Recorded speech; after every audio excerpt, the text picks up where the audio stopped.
Your son is a failure. He's barely passing my class, and with grades like this, I'm just not sure what kind of future he's gonna have. What do you have to say for yourself? You're supposed to graduate this year. Listen to Mr. Johnson. What kind of future do you think you're going to have? With all due respect, don't call me a failure. Failure is an event, not a person, in fact. And you talk about the future, Mr. Johnson, but you're not preparing us for that. Excuse me? Just listen to what I'm saying. This should be good. Would you agree that in the future, most careers will become automated? Yeah, so? So the people who succeed will have to be curious, innovative, with resilience to adapt to new changes. What's your point? My point is, the focus in this school is not on that. It is on regurgitating information and test taking, and that's just real. But in today's world, creativity is the most important leadership skill. Oh, that's how you feel. You don't have to believe me, but maybe you will believe the 1,500 executives who recently said creativity is the most important leadership skill. See, pretty soon, no one will be hired because of what they know. Because who cares what you know or if you've memorized a fact? We've got Google and Siri for that. In the future, people will be hired because of what they can do with their knowledge. Can they creatively solve real-world problems, not just follow instructions or directions and bubble in multiple choice questions?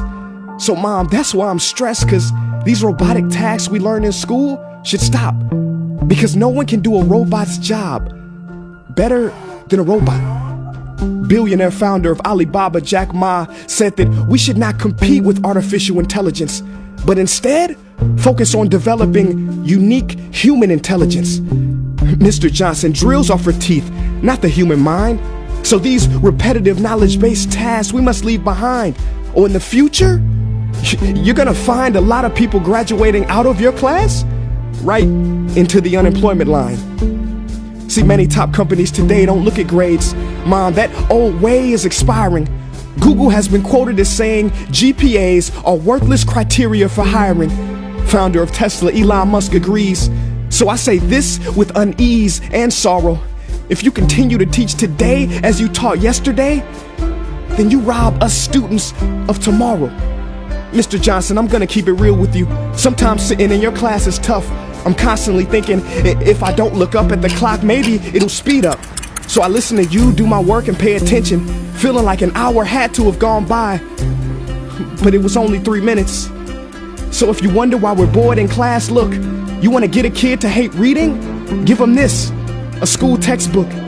And some people think it's our fault, and that hurts me. They say you can lead a horse to water, but you can't make him drink. And to that I say no. Firstly, you can put salt in that horse's hay and make him thirsty.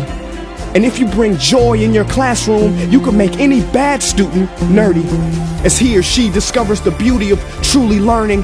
Mr. Johnson, I mean no disrespect. You have the most important job on this planet. You build, create, and save lives. But if you really care about my future, like you say, then you have to fully commit and ask yourself honestly, how do I prepare a child for a future that doesn't yet exist? Here's a hint. The answer is not found in this. It's using this and this. See, in the future, we will need more passion and compassion. People with inspired hearts and wisdom to uplift this planet. And Mom, I love you, but can I be real? Go ahead. You want to know one of the biggest factors for childhood success? It's not IQ. It's family meals. And we haven't had one of those in a while. See, I know sometimes you don't feel proud, because I may not be a straight A student, but I'm not stupid. These tests may be 70% of my grade, but they're 0% of my future.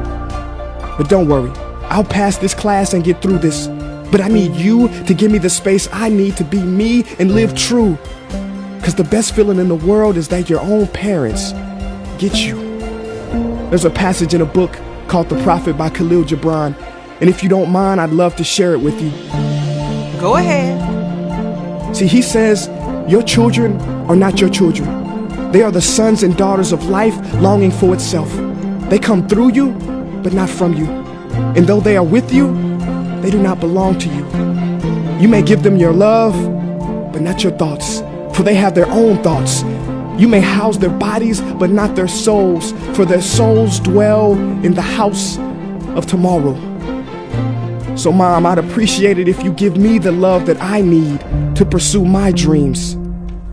See, if we are to succeed, all three of us need behavior change on all fronts.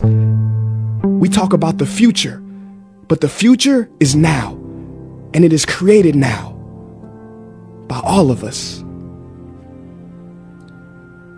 I've never heard you speak like that before. Yeah, I didn't know. But I'm gonna reach out to administration and try to change some things. You have my word.